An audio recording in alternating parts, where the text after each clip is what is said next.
Saya akan lanjutkan.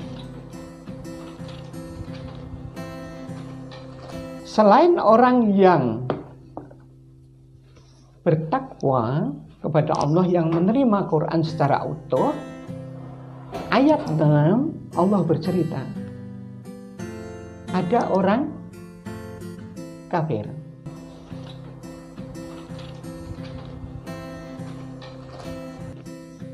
Orang yang tidak percaya kepada Quran. Walaupun dia muslim, dia seakan-akan mengatakan Quran itu tidak ada. Yang toh saja tidak. Apa yang terjadi? Orang seperti ini akan sulit untuk didakwahi. Tapi para pendakwah harus bersinergi dengan yang lain, termasuk jamaah, untuk membantu orang-orang yang tidak memperhatikan Quran itu untuk memperhatikan Quran. Maka Allah mengatakan sesungguhnya orang yang kafir terhadap Quran ini sawaun alaihim, sama saja bagi mereka. Aandartahum, kok kamu sendirian?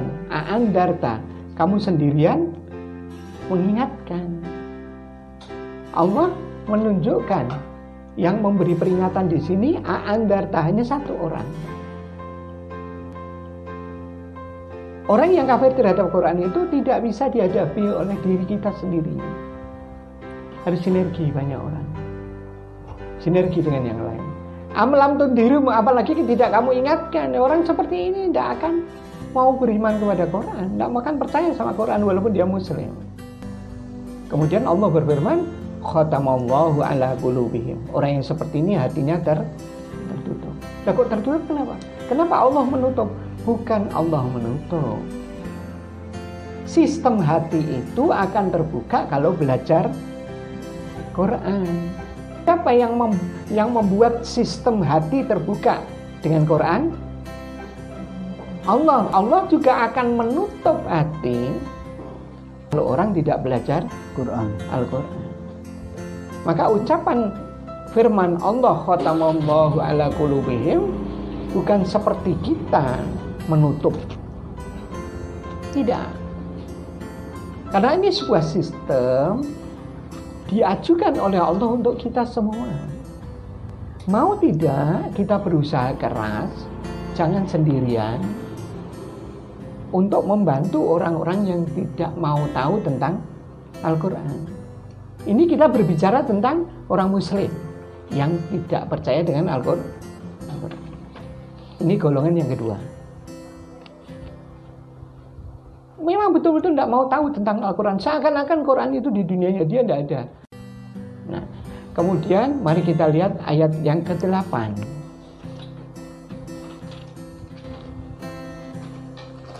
Allah berfirman, wa minan nasi may yaqulu amanna billahi wa bil yaumil akhir. Ada orang yang berbicara. Berbicara apa? Saya beriman kepada Allah dan hari akhir. Orang ini baik apa enggak? Baik enggak? Baik. Orang ini baik karena mengaku diri beriman kepada Allah dan hari akhir. Tapi kemudian Allah berfirman, wa mahum bimu'minin. Allah berfirman kepada kita bahwa orang ini tidak beriman. Di ayat berikutnya Allah berfirman, yukhadi'unallaha walladzina amanu. Mereka menipu Allah dan menipu orang-orang yang beriman. Mereka tidak menipu kecuali dirinya sendiri. Nah, tapi orang ini orang baik apa enggak? Orang baik. Dia mengatakan beriman kepada Allah dan hari akhir. Tapi apa kesalahan orang ini? Apakah dia kira-kira menyembunyikan sesuatu? Jadi seakan-akan begini. Loh, bukankah orang ini mulutnya sama hatinya berbeda? Iya apa tidak?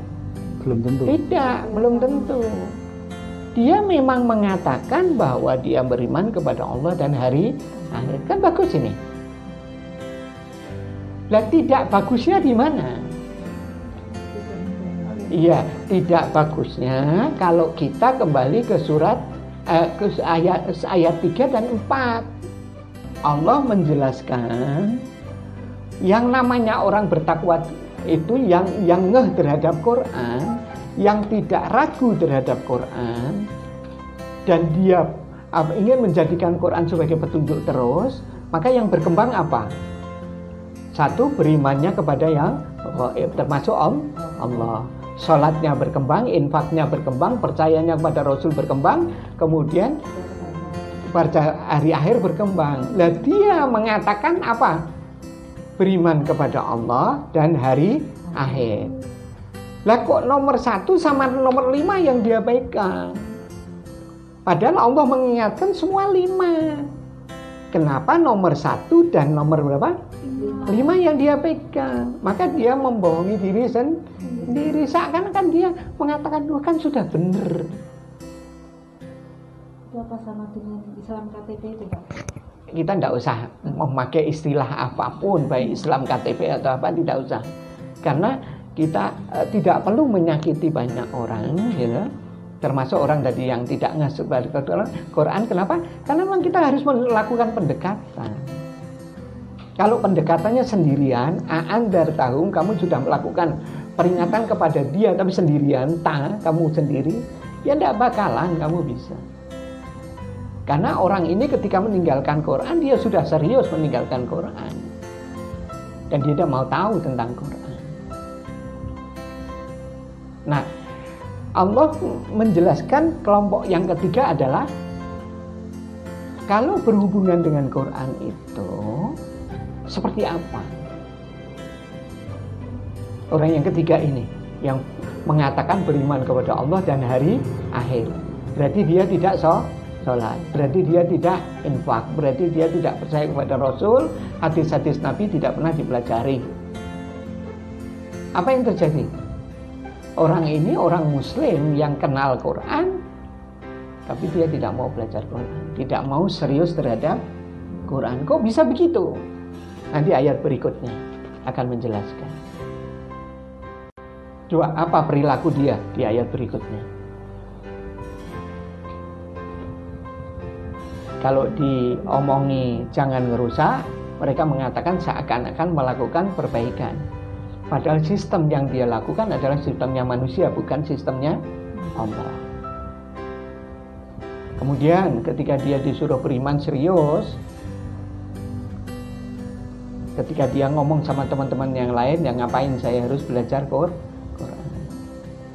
Ayat berikutnya, orang yang seperti ini adalah orang yang menukar petunjuk Al-Quran dengan kesesatan. Dia tinggalkan 16. Quran, ayat berapa? 16. Dia tinggalkan Quran, dia lemparkan Quran itu.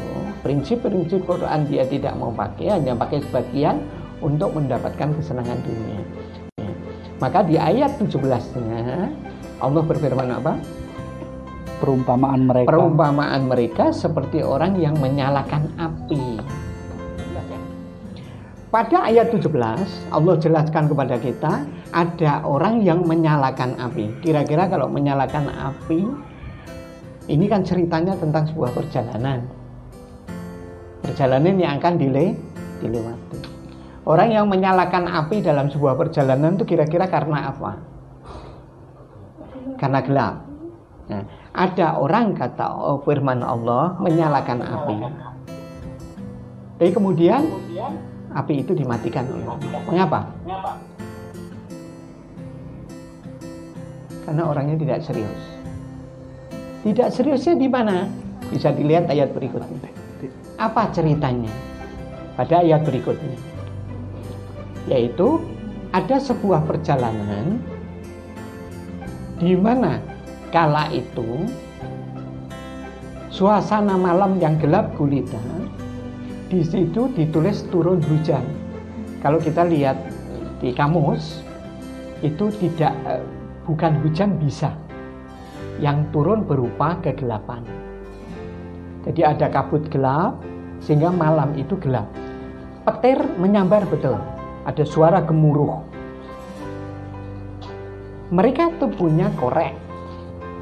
Koreknya sudah mereka nyalakan, tapi mereka hanya mainan dengan korek itu.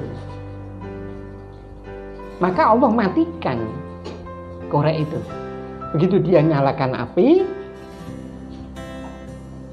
dimatikan oleh Allah. Mengapa?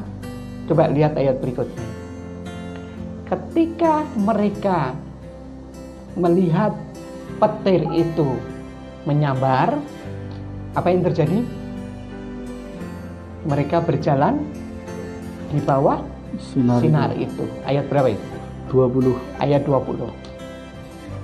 Jadi ketika mereka berjalan itu, mereka pakai sinarnya apa?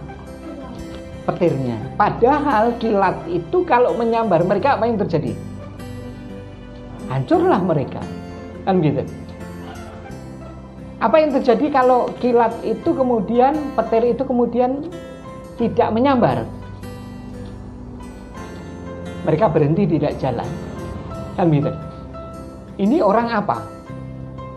Punya korek, hanya dibuat mainan, seharusnya dia bisa buat obor untuk berjalan, malah dia pakai sesuatu yang berbahaya. Ini kira-kira orang apa? Ya begitulah. Jadi ketika ada orang seorang muslim tahu bahwa Quran itu bagus untuk kehidupan, dia tahu apa buku petunjuk di dalam hidup, tahu bahwa Quran itu isinya 6.000 ayat, tapi dia tidak pernah buka Quran itu di rumah. Dia hanya mencari tempat-tempat di mana ada orang ngajari dia sepotong-sepotong. Jadi ada orang yang memanfaatkan api di malam hari hanya untuk mainan kesenangan sesaat. Untuk berjalannya dia pakai petir. Inilah orang yang tidak menghargai Al-Quran. Padahal petir itu bisa jadi membahayakan diri. Iya, petir itu membahayakan. Nah, petir ini diibaratkan oleh Allah adalah kesenangan hidup di dunia. Sementara tadi api yang dinyalakan dia adalah Al-Quran. Artinya orang ini mengakui Qurannya juga ada. Hanya karena pengakuannya Qurannya sedikit, ya dimatikan sekalian oleh Allah. Maka jangan pernah masuk kelompok yang keberapa ini? Ketiga ini. Mari kita lanjutkan. Kemudian Allah berfirman, "Hei manusia semua, sudahlah, kamu tunduk pada saya. Kamu tunduk sama saya. Ini ada Al-Quran, tolong dipakai. Ini ada Al-Quran, tolong dipakai. Kamu nurut saya. Ya ayyuhan nasu budu. Kamu nurut saya. Kenapa? Karena saya yang menciptakan kamu. Saya bukan hanya menciptakan kamu, saya juga menciptakan orang-orang sebelum kamu. Apa saya tidak punya hak untuk memberikan kamu petunjuk? Apa kamu itu masih meragukan saya sebagai penciptamu untuk memberikan petunjuk kamu yang baik? Ayat berikutnya di 22 Allah jelaskan, bahkan Allah memberikan kepada kita bumi sebagai hamparan. Kita jalan ke sana kemari diberi bumi. Ada langit, atmosfer sebagai atap agar kita terlindungi dari meteor, gangguan-gangguan dari langit. Betapa luar biasanya Allah memberikan fasilitas kepada kita. Selanjutnya pada ayat itu juga Allah memberikan penjelasan turunnya air. Dengan air itu muncul tumbuh-tumbuhan, bisa tumbuh-tumbuhan dimakan hewan, kan gitu. Kita bisa memanfaatkan gara-gara adanya air yang diturunkan oleh Allah. Betapa luar biasanya Allah kepada kita, memberikan fasilitas bumi bagus, dengan pertahanannya bagus. Kemudian Allah memberikan petunjuk pada kita, kok kita tidak mau, itu kan jauh lucu ya. Sampai di sini, ketika kita masih saja tidak ngeh bahwa Al-Quran adalah salah satu-satunya petunjuk dari Allah, Dengan bahasa lain, kalau sampai Allah menjelaskan bahwa Allah yang menciptakan kita, Allah yang menciptakan orang sebelum kita, sampai kita tidak ngeh, Allah beritahu kita bahwa kamu itu di bumi ini yang memberikan fasilitas saya. Kamu masih tidak ngeh bahwa saya berhak untuk memberikan petunjuk kepada kamu. Saya satu-satunya zat yang bisa memberikan petunjuk ke arah kamu yang kepada kamu yang baik. Kamu tidak percaya? Maka pada ayat berikutnya Allah berfirman apa? Ya sudah, kalau kamu memang ragu terhadap Quran ini, maka apa yang Allah sampaikan? Silahkan buat sendiri. Tapi jangan ikutkan Allah dalam kepanitiaan. Nah, kita seringnya membuat panduan moral pakai Al-Quran juga, gitu kan? Jadi apa enggak? Ya enggak, karena yang kita ambil adalah Quran sepotong untuk memperbaiki masyarakat. Untuk memperbaiki masyarakat itu harus Al-Quran utuh. 6.000 ayat, 6.236 ayat itu harus masyarakat diajak, umat Islam harus diajak semua untuk mempelajari semua. Jangan dalam berjalannya hidup hanya diberi sepotong-sepotong ayat. Ya tidak bisa. Ayat berikutnya Allah menjelaskan, kamu tidak akan bisa membuat panduan hidup, tidak akan bisa. Ingatlah bahwa nanti ketika kamu masuk neraka itu bahan bakarnya apa? Kamu juga. Jadi selama neraka itu ada kamu, neraka itu masih nyala. Itu Allah jelaskan pada kita. Harusnya kita takut betul. Ini untuk orang-orang yang tidak mau percaya kepada Al-Quran. Masih mengambil Al-Quran sepotong-sepotong. Maka ayat berikutnya Allah jelaskan apa lagi? Berikanlah berita gembira kepada orang yang beriman, yang mau percaya kepada Allah, mau belajar Quran sungguh-sungguh. Coba dilihat hasilnya. Bagus sekali kan? Nah, itulah hasil.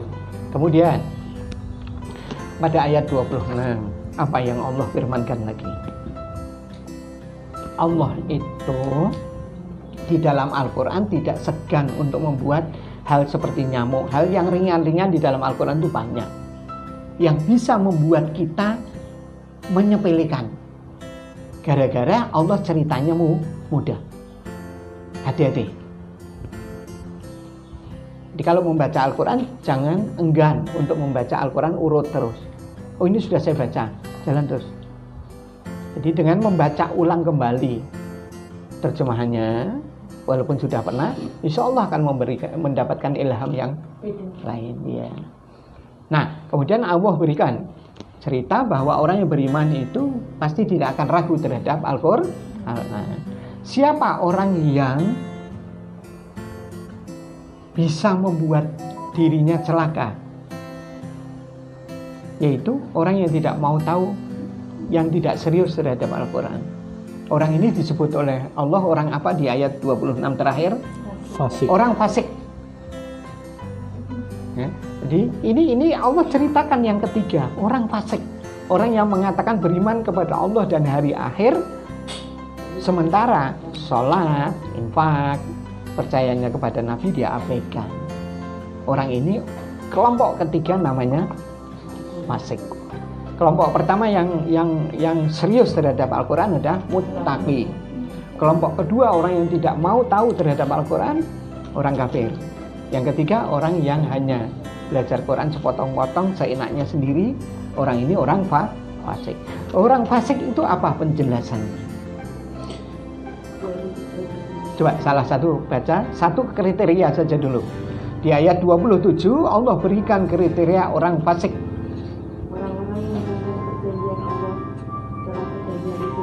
Ya, orang yang melanggar perjanjian dengan Allah setelah perjanjian itu teguh. Orang Muslim, semua orang Muslim Orang Muslim itu berjanji dengan Allah apa? Asyhadu alla ilaha illallah. Ini satu dulu sebelum asyhadu anna Muhammadar Rasulullah. Satu dulu aja. Asyhadu alla ilaha illallah. Mengaku Allah sebagai Tuhan. Dia pegang kuat enggak? Semua orang. Kan supaya dia tidak lepas keislamannya kan gitu. Supaya dia tidak lepas keislamannya, dia pegang teguh itu. Tapi kemudian dia tidak serius. Kamu sudah Islam? Sudah. Saya mengakui Allah sebagai Tuhan saya. Kemudian Allah mengatakan, orang ini tidak serius. Tidak seriusnya apa yang terjadi? Lanjutannya?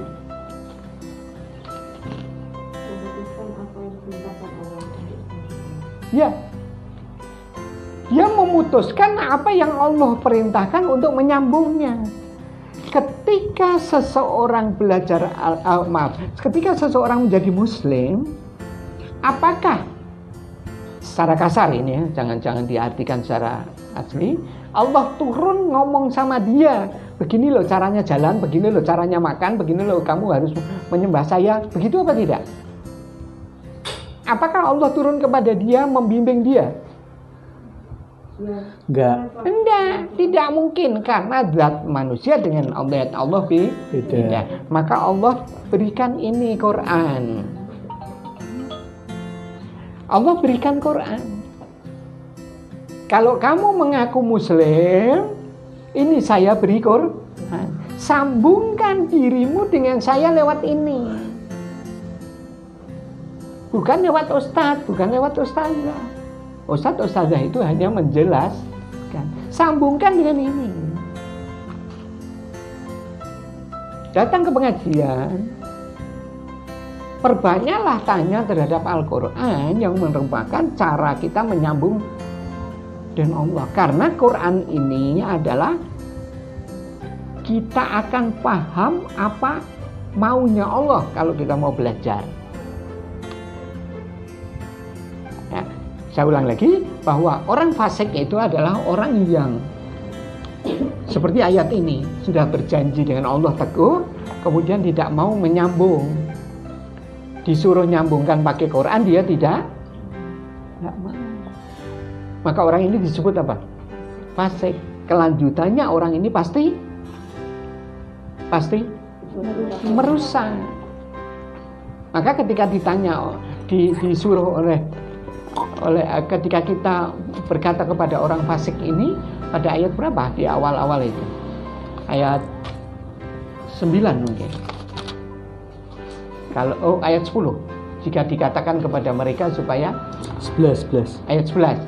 Dan apabila dikatakan kepada mereka janganlah berbuat kerusakan, mereka mengatakan apa? Kami orang-orang yang berbuat ini. Maka hati-hatilah, jangan sampai kita menjadi orang yang fasik. Sudah tahu Al-Quran ada 6.236 ayat, kita hanya belajar sepotong-sepotong. Kasihan diri kita. Jadi Al-Baqarah ayat awal 1 sampai berapa ini? Tadi 27 ya. 27. Itu adalah gabungan dari penjelasan ayat Al-Fatihah.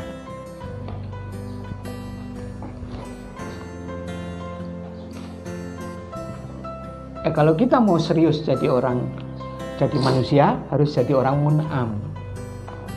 Kalau kita serius jadi orang Muslim, kita harus jadi orang muttaqi. Dengan belajar Al-Qur'an, lama-kelamaan menjadi orang mun'am. Dengan menjadi orang yang muttaqi, kita baru merangkak menjadi orang yang mun'am. Pada ayat berikutnya Allah jelaskan apa lagi? Mengapa kok kamu kafir kepada Allah? Kaifa takfuruna billah? Kamu kok tidak mau percaya kepada Quran, kenapa? Bukankah kamu Dulu itu tidak ada. Kemudian diadakan di dunia. Kemudian ditiadakan nanti setelah di dunia habis, kemudian dibangkitkan kembali dan nanti akan kembali kepada Allah. Setelah ayat itu, di ayat 29 Allah cerita kepada kita apa? Cobalah lihat, Tuhanmu itu sudah membuat bumi ini untuk kamu semua. Fasilitas bumi ini diberikan untuk manusia semua. Bahkan Allah dengan sindiran mengatakan apa? Bumi saya jadikan untukmu semua, apa yang ada di dalamnya. Kemudian Allah mengatakan apa? Kemudian dia menuju kepada langit. Ini sindiran untuk kita bahwa Allah setelah menciptakan bumi ini, dia ditinggal sama Allah, bahasanya begitu, POKB. Saya tidak akan ngambil. Seakan-akan Allah mengatakan sampai jauh ke langit. Sampai segitunya Allah menjelaskan kepada kita. Ini saya berikan kepada kamu, Bu, ya kamu tuh nurut saya, ini ada Al-Quran, tolong dipelajari. Kenapa Allah memaksa kita untuk belajar Quran?